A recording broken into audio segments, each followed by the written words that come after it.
This episode of On the Limb with Nature's Voice Game Calls is brought to you by Will Jewelry and Loan. When you need cash and you need it fast, check out Will Jewelry and Loan. Come on in with your jewelry, firearms, electronics, tools, lawn equipment, dirt bikes, side-by-sides, and even four-wheelers. They will beat any competitor's loan amount, and that's a fact. Will Jewelry and Loan guarantees faster and more cash for your loan than any other company in the area. They have your cash you need fast. Check them out today on their Facebook page or give them a call at 304-768-5101. Stop in and talk with them at 5523 McCorkle Avenue, Southwest, South Charleston, West Virginia. Will Jewelry and Loan, 304-768-5101.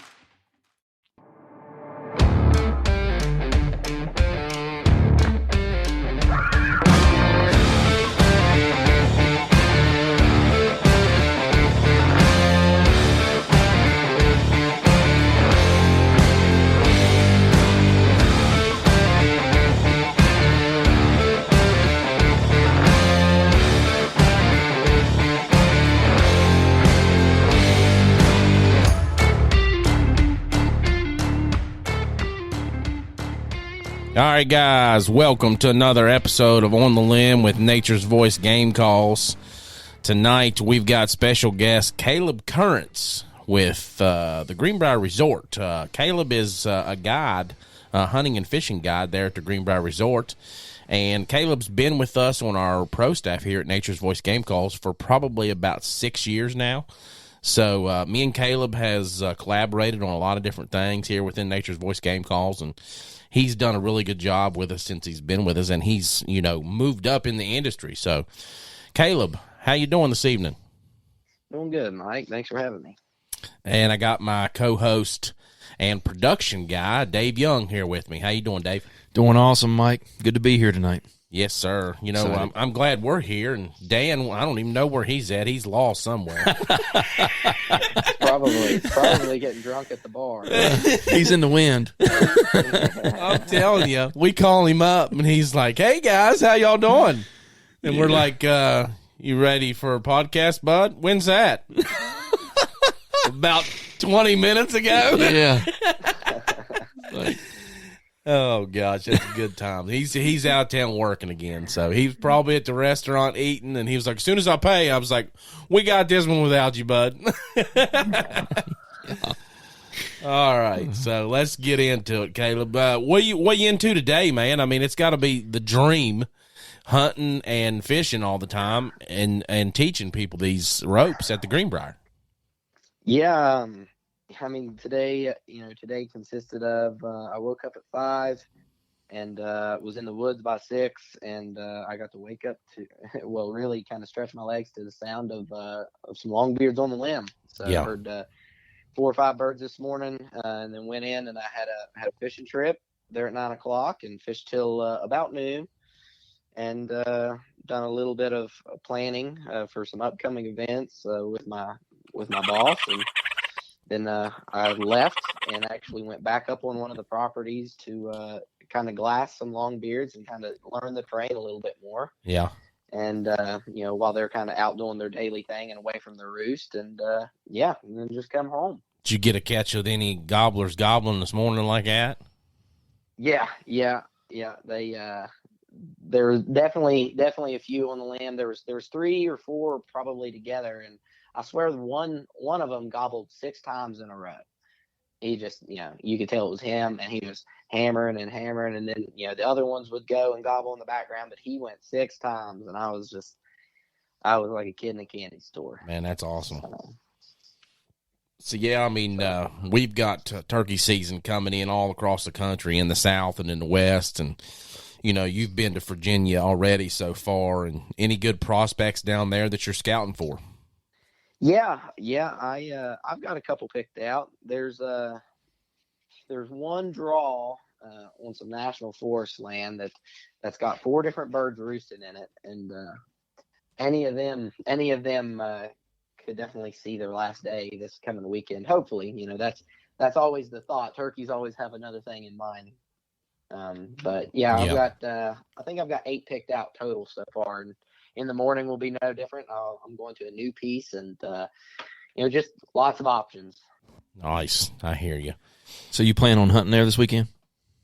Yeah. We're going to go down Friday night and kind of set up camp, and we'll spread out. And if I can get a general idea where some turkeys are after tomorrow and previous weeks of scouting, we'll kind of all split up where we plan on hunting the day. I got a bunch of buddies coming down and see if we can put some birds to bed, and hopefully we can get under them Saturday morning and get a crack at them. Nice. So, have you hunted Virginia before? Yeah, I hunted it in 2021. It was the first year I hunted Virginia, and to be honest, I come out lucky. Sometimes I'd rather be I'd rather be lucky than good, I should say. Yeah, I hear you. I hunted 4 days, and I watched a turkey die on 3 of those days. So let's talk a little bit more about the Greenbrier, what you do there.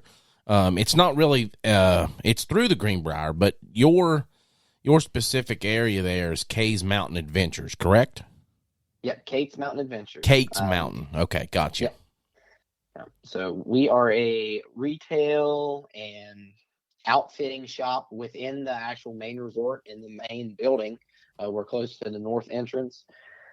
We've got some cool gear. We got some plies, and it's like a standard fly shop, affair. And we got some shirts and stuff for the gun club, knives, and kind of a bit of a gear shop, and that's where we kind of pick up our guests to run our trips. Nice. So what's other than what you've told us that you've done today, what is an average day-to-day routine for you there at the Greenbrier? So that's a great question. I never really know until I kind of show up. I typically have a general idea.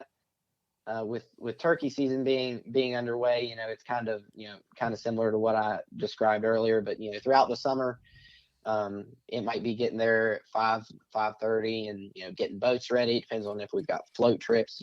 I might be on the river that day, or I might be on the creek. I might have an off-property trout fishing trip. So you never really know. But typically, it's a full day of fishing, and typically a 10-hour day. Is on average. I'll say some days are longer, 12 hours in the summertime, and in the wintertime they're short. We cut them off right at 8 hours, and in the wintertime I'll do some trapping and stuff on some of our properties that we do some hunting on here and there, but pretty much that's about it. Now, do you guide people for trapping and stuff like that too, or is that just something that you all do to manage? It's something we just kind of really do to manage, and it's something productive that we can be doing, working towards spring. Yeah. It's more of just, like I said, that management standpoint, not really, guiding that. So mainly it's, just for the turkeys and what game we have on the property. Gotcha. So, what do you like so much about turkey hunting? Everything. it's like everything, man. It's like everybody I'm around these days talks about turkey hunting. Yeah. Which so, I don't know. I would say my favorite part of turkey hunting is the fact that I don't have to check trail cameras for 7 months out of the year. I don't have to check or run trail cameras for 5, 6, 7 months out the year to kill a turkey. I got you. As opposed to whitetails, which you really don't have to whitetails either, but to kind of be in tune to what your bucks are doing, it's a lot of dedication, for possibly one moment for it to pay off. But the thing I love about turkey hunting is, one, it's not freezing cold the majority of the time. Yeah. We do live in West Virginia, so I said majority. Boy, I tell you, there's been some times in April we've seen pretty good snows. Yeah. But just being able to do it with friends, you can go turkey hunting with a couple buddies, and it doesn't really matter who shoots the bird, or if you shoot a bird. That's what it doesn't matter if you come out of the woods with a turkey. If you're in the woods, you're hearing turkeys, you're picking mushrooms. It's just a great time to be in the woods. I love the spring, but it's hard to beat a turkey hunt. You can go in the woods as a whitetail hunter and come out without a buck, and you feel down or disappointed, but At times that can be the case, but I've never come out of the woods on a turkey hunt and said, man, I wish I hadn't went, So, Yeah. Yeah, that's right. So I know we talked a little bit before the podcast about one of your shotguns or a couple of your shotguns, but what does your turkey setup look like? Like what all, what are you taking out with you? Yeah, so I've got two guns that I primarily plan on hunting with this year. One in particular, I've got a Rite Gordion 26-inch barrel gun. I've got That's an up and Hody. coming gun too in the industry. Just to say, I mean, those Rites. yeah, the Rites are. They've only been around for probably 3 years, or maybe in the market, maybe 2. Yeah, I mean they're pretty new. And I tell you what really sold me on the Rite was just how their guns are made. Yeah. Just with them having a longer cone, as that shot kind of funnels into the barrel. And then the fact that their barrels are, drilled out instead of forged. They call it their dead straight barrel, I believe. Yeah. Oh, wow. They're supposed to put 20% more pellets in a 10-inch circle. And I don't know that that's true, but I do know that mine shoots really good. Yeah. And it's smooth shooting gun. And I like the Gordion because it's so light. I think it's their lightest platform that they have. I mean, I really like it. I've got a Pinhoti series True Lock choke, and I'm shooting the 585. More open constriction. Because I have that longer barrel, I'm not too worried about having a super tight pattern. Anyways, but it patterns really, really well. Like I said, between it and the Viper ammunition going through it, shooting their ounce and 5/8 and number 9s, I had 11 pellets in the neck bone, not like on the bird, but the neck bone or brain at 63 yards. Man. Not that I plan on shooting a turkey that far, but it's nice to know you got some wiggle room. Yeah, it's nice to know that you can reach out there and touch one if you needed to. Yeah. So I mean, you can't beat shooting a turkey with a gun that's based and manufactured in Central Turkey. Yeah. So I've heard a lot of good stuff about their guns. They're very well made, very solid gun, well machined, and of course they're not cheap. So they've got a higher price point. So tell us a little bit about that, the quality and the functionality of the guns. Well, I mean, from what I've noticed, with my Rite, it has been it's really easy to take apart.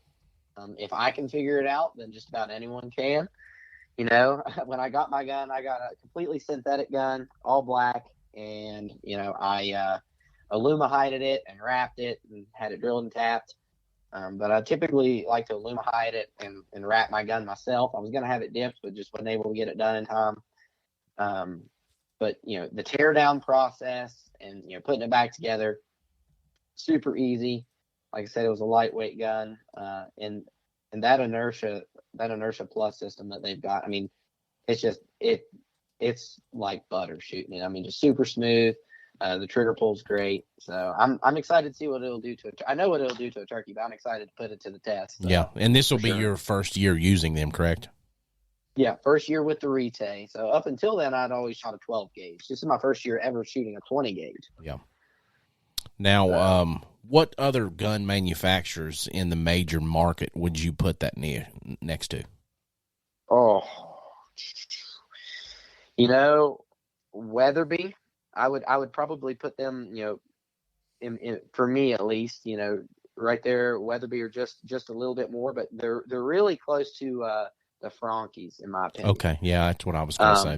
They're right there with the Frankies, in my opinion. The Weatherby, is a little bit less than what the Rites are. I can't speak on how they shoot or whatever, but like price point wise, from what I've seen, what they go for, but they're really comparable to the Frankie, in my opinion. And I was going to go with a Frankie, but like I said, what sold me on the Rite was the barrel, and the cone inside it, and that's why I ended up with a Rite instead of a Frankie. So, and I talked to them at NWTF, and they were super super great people. Yeah, I hear you. So you're not only a guide there at the Greenbrier, you're pretty much, we were talking earlier there. I mean, how you do a lot of your own things for yourself because you want to perfect your craft as a hunter and a fisherman to give the best to your clients when they come to the Greenbrier. So, I mean, we would consider you an outdoor perfectionist, somebody that does everything as perfect as they can, regardless of whether it's, positive or negative. You try to do it the best of your ability. And that's just given the definition of perfectionism. But perfectionists like yourself are driven with internal standards that you've set. You've set the bar really high for your guest and things. So you want to meet that every time, correct? Yeah. Yeah. I mean, kind of in my head, the person that I try to be from a guiding standpoint, right?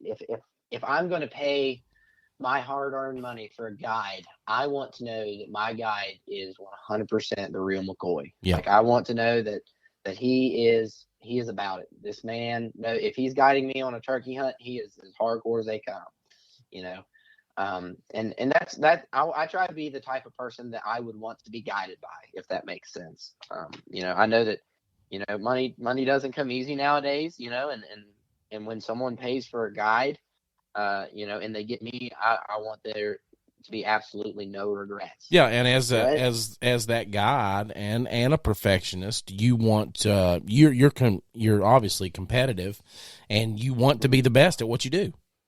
Yeah, I mean, absolutely. I mean, and that's one thing we really do take a lot of pride on there. All of us at the Greenbrier. I think we've got like 11 guides now, but we've got 3 full-timers, but like we talk about that, and nice. As a team, we talk about where we want to be. We're not just any other guide service. Like when you come to the Greenbrier, you're staying at America's Resort, and you're getting the best guides in the state, and that's something that, we're all the time, challenging each other, to be the best that we can. And, it's a great environment. So, I wouldn't say that's just, me. I would say that's our entire team. And that's why we just flow so well together. We're all just wide open. Yeah, that's awesome, man. I mean, you can't ask for anything better than that, So, it says, I guess you were the inspiration behind the Spring Tonic 2.0 that we got. Well, I mean, I wouldn't say I was the inspiration. I will say, however, that I got to take it to the proving grounds before it got released to the public, and boy, it sure did prove. Yeah, I mean, we had the Spring Tonic regular, and then me and Caleb were sitting here he had called me one day after turkey hunting. He was like, we need to come out with another, like a rendition of this Spring Tonic. So we called it the Spring Tonic 2.0, and he was the one that really tested that out in the field, and, right, and had birds on the ground before it even went out to people. So it was awesome. That's awesome. Yeah, I think, and correct me if I'm wrong, Mike, but I'm pretty sure the biggest thing, with that call, is I struggle purring. I can't trill my R's. Yep. And doing some of the soft stuff. So I came to you and was like, is there any way, I love the yelp and being able to cut, but is there any way, we can make it to where I can, force a purr out, by just, flapping my lips essentially. And, so Mike done what he does best there at the call press. And, there in no time, we had a prototype up, and I could do everything with it. Yeah. And it's been one of the, I push that call at every show we go to, because that's the one I gobble with. I mean, that's the one I gobble with here when we do the soundbite on the podcast. Yeah. Yeah. It's a great call. I mean, I know personally, just in that spring alone, between myself and calling for other buddies, I watched 6 or 7 turkeys die to that call single-handedly. I tagged out with it. My wife tagged out. I called one in for my brother. I called one in for my buddy Cole. And that year I actually killed my biggest gobbler with it. On public land. I killed that turkey. Had 1 5/8 inch spur on one side and 1.5 inches on the other. So to be killed right there that was a Putnam County bird. Jeez. That there's a lot of turkey hunters, especially on that piece of public that I took him off of. So it was pretty cool. That call brings back a lot of good memories. Yep. I hear you, man. It sure does. That's for sure. So not only was, like I said, me and you've, collaborated on a lot of different things. And when you came right out of the field staff up into the pro staff, I mean, you were only on our field staff there for, I don't know, 4 or 5 months. And usually we keep people on a field staff status for about a year. And, we moved you up to pro staff because you were marketing well. You were posting pictures. You were, hooked up with the people that we was when it come to products and things like that, our supporters. So we've got to give them what they're asking for when we partner up with these people. And, Absolutely. you were doing that better than most of the guys on the staff. So, we come out with a limited run series, and we call that our LR series. So it's a numbered call. We do it LR 23 for the year, and sometimes we make 13, sometimes we make 20. But it's however many we can make out of that series of wood that we use that's from West Virginia. It's wood derived from West Virginia, and we sell that as our limited run series. So tell us a little bit about how you have incorporated that LR series in with some of your calling and your hunting, because I know that you've used the LR 21, I believe, which was the copper, and I think you used that one down south in Florida, correct? Yeah. So I've had that copper, the copper LR series. I used it in Florida when I was hunting Osceolas. And man, it worked well. I really, really enjoyed it. It called in an Osceola, public land Osceola, just for my buddy to miss. But that's not because of the call. That's just because he's a goober. I've also got I believe we done an aluminum one as well. I've got it in my vest. Yes. And those are the two that I have. Well, I don't know. That's probably titanium. Yeah. Yeah. That's what it was. We did the titanium in 22, I think, or was it was 22. We did that out of an ash pot. Yeah. So, but I've got both of those, and I mean, just that call alone. I remember, the last time I was hunting in West Virginia, there was this bird that I kind of struck midday, and I'd called with everything, and it was just one of those days. I know we've all had it where you cannot get a turkey to gobble for nothing. Yep. And I just broke it out of the vest, and played a tune on it, and one cut me off. Yeah. And I ended up killing that turkey, and he wouldn't answer anything else in my vest. Yeah, and that's the way it is sometimes. I mean, you could break out a traditional slate that is a go-to for everybody in the woods, basically. And I usually start out with a slate. I like a slate a lot better, but I am really starting to, love the aluminum. We have a Pro Series, and it's an anodized aluminum over walnut. And it's in a paddock pot or Paduke. Some people say it differently, but it's an imported African wood, and it's a very, very hard wood. And even when we're sanding on this thing, you can hear a ring come off of the wood, which is crazy. I mean, it's nuts. Hard wood. Yeah. So when we go to shows, I told the guy that mills our calls out for us here in West Virginia, I told him, I said, we are going to have a bunch of these come January, because that's the start of our trade show season, and we have sold out of these every show we've been to. Yeah. So, I mean, but that's the way it is. Like we're saying, you could crack off a slate and you won't have a turkey answer. You can crack off an aluminum and you won't have nothing answer. But if you crack off something real soft like that copper or that titanium that's got a softer tone to it, man, they'll answer right back in a heartbeat. Sometimes it's just like that. Yeah, and sometimes and that's a different pitch that I mean, a lot of call makers aren't making copper calls. They're not making titanium. That's something that turkey hasn't heard before. Yeah. You know, I mean, Yep. I would love to say that, you know, the turkeys in West Virginia, you know, on public land or wherever you're hunting aren't educated, but we all educate turkeys, you know, Yeah. whether it's calling before season or hunting pressure or missing turkey, whatever. Yep. You know, sometimes it's just a matter of playing a tune that they haven't heard. Yep. That's for sure. Well, another thing that we like to do on our podcast is our salute to valor. Caleb, I know that you serve in the military, and we're going to salute you at some point in time here on the show and a couple of your buddies. But this evening, we have Curtis Osborne. He's from Fairview, West Virginia. He served he's serving in the United States Army. He's an E7 Sergeant First Class. He served 23 and a half years, and he served on the 201 Field Artillery. So you probably know a little bit about that Field Artillery unit, don't you, Caleb?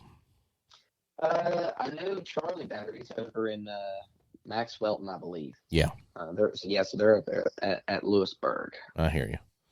So, Curtis Osborne, we just want to thank you for your service, sir, to our great country, and thank you for all your sacrifices for our country. Yeah, thank you, Curtis. It's awesome. So, Dave, get on it. You had some questions there. Oh, I was just going to ask Caleb. You know, you've shot some birds in some different places, and what I have learned through our podcast is a lot of people say Appalachian turkeys are the hardest to call in. Is that true from what you've experienced? By far. Really?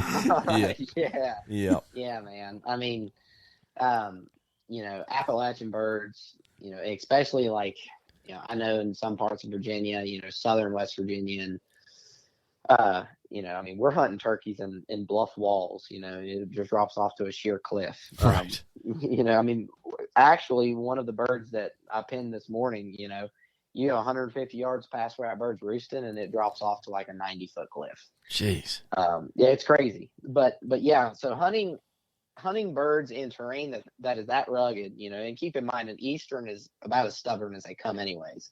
Right. I can't really speak for the Merriams or the Rios. I'll hopefully get to tag both of those this year when I head out to Washington State. But, you know, I've hunted easterns all over the state. I've hunted them in, you know, Virginia. Yeah. And every eastern that I've called in seems like it was harder than, you know, the Osceola that I called in. You know, I called in 3 total, 2 within shotgun. Like, I'm not going to say within shotgun range. One flew up above me in the tree because we were in a swamp, and he just wasn't waiting in the swamp. So he flew above me and didn't see a hand, and then he flew off. But so called 2 Osceolas in, and those birds, I don't feel like they're as hard to get to commit to a call, but they are harder to find, if that makes sense. I feel like they're a lot more sporadic, you know, and there's a ton of pressure down there. But as far as getting a bird to commit to a call, yeah, the eastern's got to be, in my book, the eastern's the toughest, and the terrain doesn't help. Yeah, for sure. Well, if you don't get to tag one out there in Washington State when you're there, I think we got the hook up for you in California if you ever want to go there. Yeah. Hey, I will go. And if there are turkeys, I will go. I hear you. Nice. Now, something else. You do a lot of fishing, I guess. Do you guide fishing? Yeah. So primarily, I guide. That's mainly what I guide. You know, I guide float trips down the New River and Greenbrier River, and you know, some other local waters here on a raft. You know, we cover whitewater and stuff. I've got a bass boat that I run trips off of, and then you know, that's for smallmouth typically as well. And then, you know, we do a lot of fly fishing for trout, and that's primarily what we do is fly fishing for trout. Wow. And you build your own rods, I guess. Yeah. Yep. So I build. I'm the owner of Charmco Custom Rods. My turnaround time right now is going to be pretty slow because it's springtime, you know. But right. It's just me pretty much building rods. I kind of just do them, you know, as I get time. But I build custom rods. You know, we guide with, you know, a lot of my rods, and yeah, it's pretty cool. That's great. So, Tie your own flies and fletch your own arrows, and yep. I mean, you even sharpen your own broadheads and stuff like that. Yeah. I like to do everything. The more involved I can be with something, the more legitimate I feel like I deserve the success, Yeah. I mean, and you're on our pro staff and you use our calls and things, but you have a call press yourself to even further your refining of your calls, because I mean, to be honest with you, we own a business in the turkey call industry, and we can't obviously cater to everybody that we would like to on the basis of, hey, I need this. Hey, I need this. We can't really personalize as much as we would want to. And with you having, your own call press and being able to refine your own things even to fit you, it kind of helps the productivity out with Nature's Voice Game Call some. Yeah. Yeah. I mean, everyone uses a mouth call differently, and that's kind of, what you're saying. It's hard. You can't really cater to, you can only more or less supply a variety, and then let the consumer pick what works for them. Right. Yeah. And with me getting this call press, it was, to be honest, it was that or start loading my own shells, start rolling my own TSS. Yeah. I, like we had kind of mentioned earlier, perfectionist, I wouldn't say I'm a perfectionist. I would say, I'm just very, I'm not going to say even particular. I just love to be as involved as I can. I feel like, like I said, the more that I can do, the more legitimate I am as a guide, and the more, I appreciate the harvest and, and even the failures. Yeah.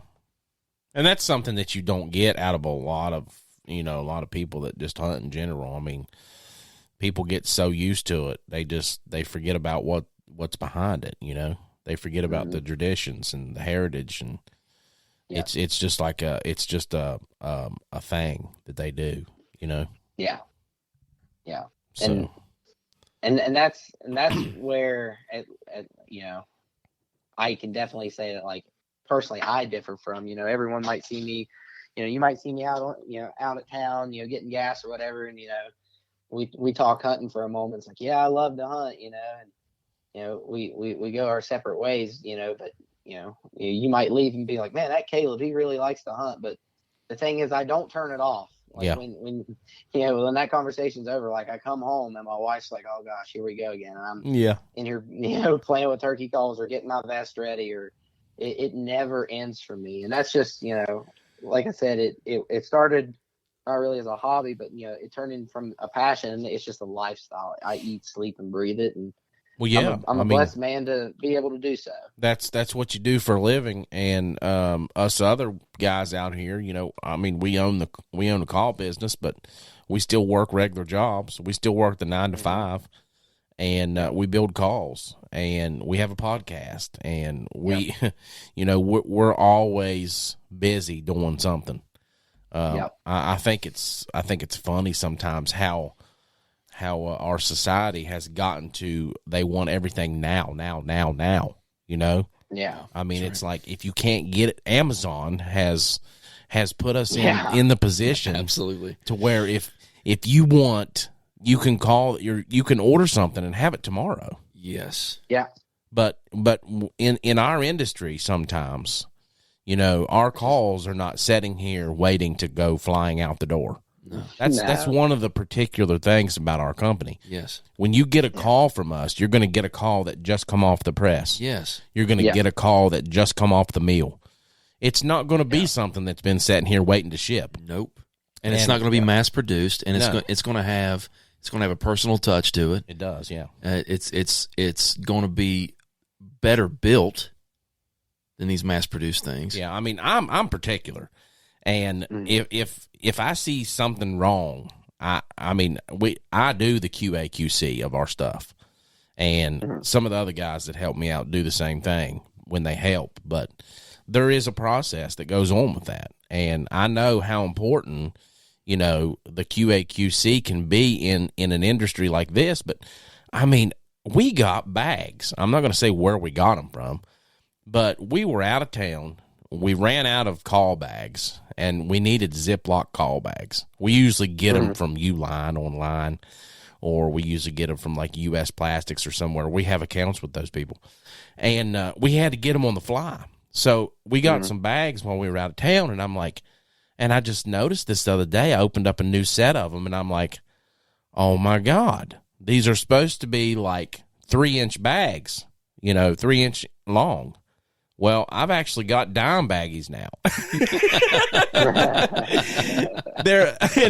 and I'm like, they were listed as 3-inch bags. They're 3 inches long and they're 1.5 inches wide. The QAQC failed on this project right here. I mean, you had one job. Make sure the bags aren't make sure the bags are 3 inches long. Yeah. And they put 3-inch long bags in there that were 1.5 inches a piece, and you tore them apart. They were perforated. So they're dime baggies, or what I'm calling a dime baggie. I don't know what those sizes are, but it's obviously half of 3 inches, so it's an inch. It's 1.5 inches. Oh, so nice. It was perforated, and all you have to do is tear it apart. And I was like, oh my God, this is just nuts. Yeah, that's crazy. I'm hoping that the 17 other bags because we bought them out at the place we bought them from. Oh my goodness. I just went ahead and bought all of them. And I'm hoping they're not all that way, but until now, the ones that we've opened up have been right. But I'm not good at math, but I'm pretty sure that doesn't add up. No, I'm no genius. Yeah. Someone forgot their ruler that day. I was like, oh my goodness, that's crazy. But so I've heard you talk, I think. Now, correct me if I'm wrong, but in the past, when we're talking about guiding and fishing and things like that, you all have done some things with Project Healing Waters. Yes, yeah. We try and do as much with those guys as we can. Whether it's just giving them a space, to meet and tie flies, and if one of us guys has some extra time, we'll run up there and hang out with them, and. Whether it's, helping run a couple vets down the river, helping out with a tournament or, running rafts or whatever. We try to stay involved with those guys. Absolutely. Yeah. Project Healing Waters is a great organization. For those of you listening, if you don't know who they are, please, check them out. But they, where would they go for information on that, Caleb? So they have a website, and if someone is thinking about joining, a disabled veteran that wants to learn to fly fish, that's primarily what they teach. You can literally sign right up on their website. Okay. Or if they wanted to, reach out to you, Mike, and you could refer them to me, and I could, get them to the right person. But I know that they've got a Beckley chapter, and they've got a bunch of different chapters here. I was just looking at. Is this like a West Virginia only thing, or is it nationwide?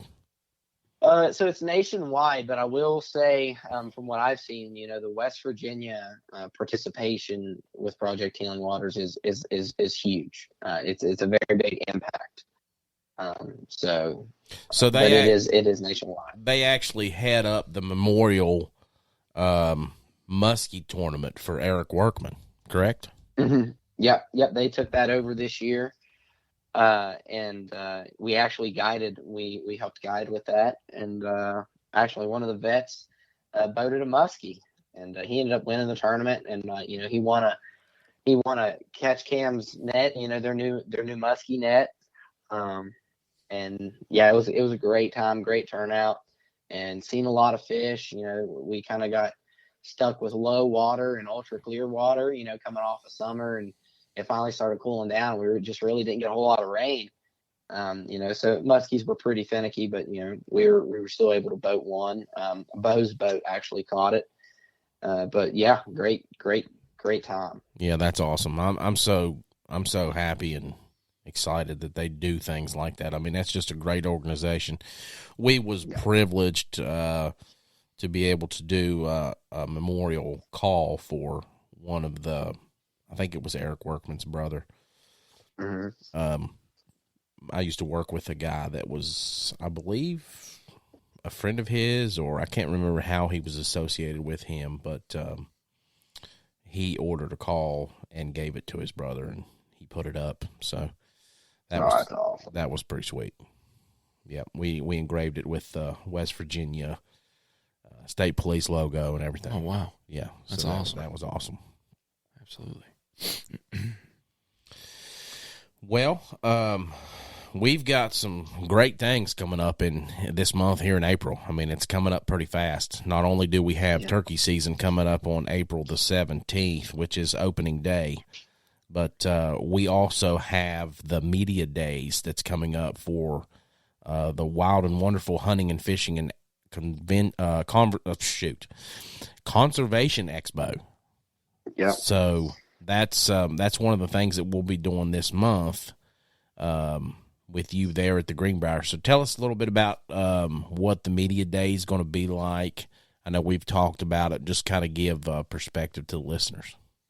Yeah. So the expo is coming up, obviously. Well, for us in September, it's obvious to us, but that's kind of the entire point of it, is just to kind of raise awareness, and the Greenbrier's goal, is just to celebrate the outdoors and put on the biggest show that we can. And this media day is going to play a really, really, big part in that. We've got some great sponsors and partners coming down. I believe we're going. Go ahead, Caleb. Sorry. But I believe that, we're going on a turkey hunt. I think we're going to have 7 to 8 people turkey hunting. We'll probably pair up and groups of 2 or 3 and go out. We're going to hunt for a couple days. But that morning, we'll go out, turkey hunt. And in the afternoon, once we're done, we'll come in and talk to, I believe you guys are going to run a live podcast. Yep, we're going to do the live podcast from there, and hopefully have some interviewers. Yep. So we'll have a live podcast rolling with you guys, and we'll have some other media outlets, and we'll just kind of bounce around, and some of the sponsors and partners that went fishing will talk about, how great their fishing trip was or whatever. We'll talk about our turkey hunt, and the upcoming expo, and some plans and just what all the Greenbrier has going on, along with all of our partner partner companies and that we're working with, and what we're trying to build. West Virginia is a wonderful state. It's a beautiful state.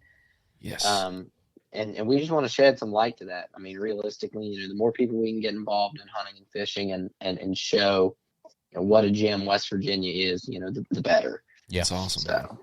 So I know a lot of the things hasn't been finalized, but there's been an itinerary that's put out on the actual Greenbrier website. So we're looking at concerts. We're looking at food vendors. We're looking at outdoor vendors. This is not going to be like your show that you go to. Sometimes you go to an outdoor show that's considered a hunting and fishing show, and they'll have candles there, or they'll have things there like purses. This is not going to be that kind of show, right? No. So pretty much all of the vendors that will be there, more or less, as of right now, have been hand selected by us at the Greenbrier. Whether they were selected by myself or one of our other guides that have been going to the trade shows. I know that you've seen us at multiple trade shows this year. It's all, we've kind of handpicked everyone that we want to see there. We want this to be a really, really good show where you can come and you can test out a gun before you shoot it. You can go up to our gun range, and we're putting in a 1,000-yard rifle range and stuff like that. So if you want to buy a scope, you can look through that scope and have it mounted on a gun or whatever the case may be. So the idea is to be able to demo the product, and really get to see it and put your hands on it before you buy it. It's not going to be work. That's something that's not even heard of right now in the trade show industry. No. About the only show that you can do that at that I know of is the SHOT Show. Yeah. Wow. Yeah. So, and that's what we're trying to do. We're trying to just set ourselves apart and, create a really good, wholesome show. I know NASP, we're wanting to have a youth archery tournament there, for the kids, because it's about them. Yep. It's about our vets. I think we're going to have a military appreciation day, and being able to demo good outdoor gear and just, create good, wholesome, genuine connections and have a good time. And it's right before bow season too. Yeah. So, there's going to be a lot of people looking to, get another pack of arrows or whatever the case may be, or shoot a bow, or, hopefully get a new bow, so hopefully they've got it lined out before then, but if not. Have you all thought about incorporating an actual ASA shoot or some kind of sanctioned archery shoot within that? Yes, we have tossed around the idea. We're still that's kind of still on the back burner though. The biggest goal is we want to make sure the kids have something fun to do when they're there. So if once we get once we get that kids tournament lined out, we very well may push to an ASA shoot or something like that. Good deal. And it's only going to get bigger. This is the first year for it, but it's not going to get any smaller. I guarantee it. I mean, our state has so much to offer when it comes to this. I mean, we should be using everything that we have at our advantage to promote the outdoors. And that's one of the great things that I love about our governor. I mean, our governor has done an amazing job promoting the outdoor industry and, promoting the tourism section of our state. I mean, obviously he owns the Greenbrier and he owns Glade Springs, but he puts a lot of effort into promoting all outdoor businesses here within the state and making sure that tourism is one of our biggest things. And I think that's an awesome thing. Yeah. Yeah. I mean, with the things like, I know that they do the gold rush now for trout stocking. Yes. And that alone has gotten so many more people into trout fishing. Oh yeah. And then, the free fishing licenses, I believe that they do that for a week or a weekend, but like that is great, and that kind of gives people to get out and, they don't have to worry about the fees or whatever the case may be, to try out fishing. Yep. They can just go out and fish. And once they realize, how fun it can be, it, like you said, it's a great promoter. So Dave, do you have a scripture for this evening? Do you have a verse of the day? I do, man. Oh, I'm always dialed in. We can't forget that. That's one of the reasons why we changed our recording day to Tuesdays. Man, I'm telling you. This is going to be a shorty, but it's a goodie. Well, let's hear it. All right. This is Ephesians chapter 1, verse 7. This is something we do. We like to do a verse of the day. It's just, I don't know. In today's society, they try to water down, the things of God and just try to, actually, they're trying to totally remove it. From everything that we see, everything that we hear, they want to filter that out. And we're just kind of like, we're not going anywhere. If that makes any sense. So this is Ephesians chapter 1, verse 7. And, this is just out of the King James. But it says, in whom we have redemption through his blood, the forgiveness of sins according to the riches of his grace. And one of the things about God that the more you find out about him and read about him and check him out, he is, if you can imagine the most loving father and caring father that you could ever want, he's more than that. And, he's not this guy that's up in heaven with a rod trying to whack people on the head. He actually said that, I'm not holding the sins of the world against him anymore. And you guys need to go out and tell them that I'm not holding it against them. Yeah. And this is one of the things, we have redemption through his blood, the forgiveness of sins. Everybody has that. Yeah. All they have to do is accept Jesus. That's the only thing they got to do to receive that. But it's there. It's there for everybody. And it says, according to the riches of his grace. And it's like, that there's no way to quantify. There's no way to add up the riches of God's goodness toward his people. Yeah. And God's a gentleman. So, yeah. So he puts that out there. Yeah. And he gives us that choice. Right. It's there for the taking, whether you want it or you don't want it. Yeah. But it's always there. That's right. I think that's great. He's not going to push you. No, not at all, because he's a gentleman. He's a gentleman. Yeah, that's exactly right. It's kind of like if you had a a good rich father, let's say, right? And, you know, he can't force you to receive of what he has to offer you, right? You can leave, you can go try to live your own life, and, you know, just like the prodigal son, he did that. He left his family. Mm-hmm. He went out and tried to do it on his own. But, you know, when he came back, the dad was like, "Hey, man, come on, let's give him a robe. Let's put some rings on his finger. Let's kill the fatted calf. Let's have a feast because my son's returned." Mm-hmm. And I think that's the way God is. It's like, you know, you can choose not to have it, but it's there. Yep. You know, it's there. That's awesome. Good scripture, Dave. Awesome. See, that's one of the reasons. Goodie. That's one of the reasons why we changed our day. I told him, I said, we changed the day just for you, Dave. Oh, man. I felt so privileged and honored. I was like, you guys want me to be a part? What? Yeah, definitely. You know, I'm just happy to be That's here. one of the platforms that we base our podcast on. God, family, country, and everything outdoors. Yeah, that's right. You know, we primarily talk about the outdoors. That's right.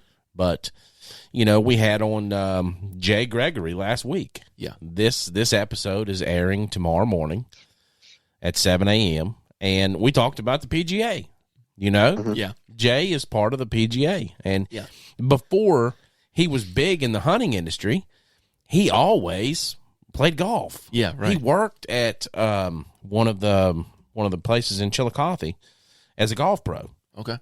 You know, within the PGA, you have to work under somebody for 4 years before you can actually go and take your classes and get your PGA card and all this stuff. Oh, wow. So he actually done that. Yeah.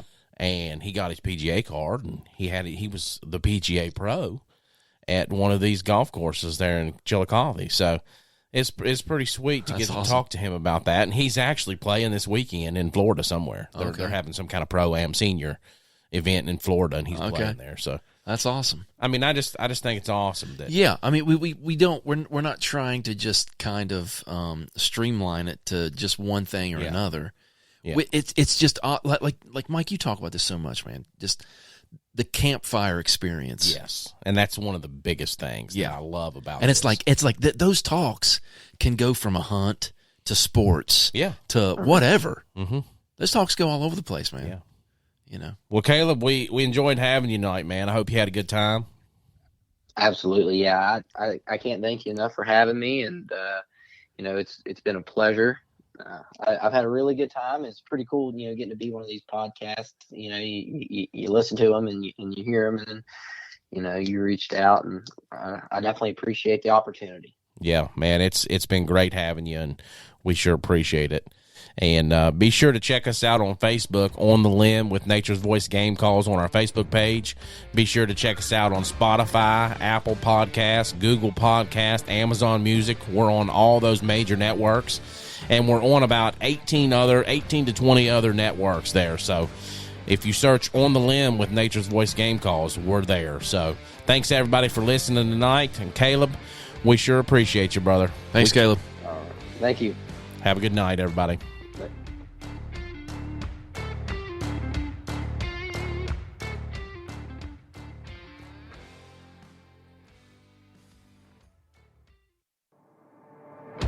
This episode of On the Limb with Nature's Voice Game Calls is brought to you by Backwater Truck Supply, located at 100 Armor Creek Road in Nitro, West Virginia, right across from the Town and Country Supply. Contact them today at 304-610-8699 or check them out at backwatertrucksupply.westvirginia.com. Backwater Truck Supply specializes in accessorying your ride to your liking, new or old. Does your Jeep or truck need lifted or leveling kit installed? They've got you covered. New tires or minor automotive repairs? They got you covered there as well, with a full-service lift along with a wheel balancing machine. They are affiliates with some of the top brands in the automotive industry. Contact them today at 304-610-8699 or check them out at backwatertrucksupply.westvirginia.com.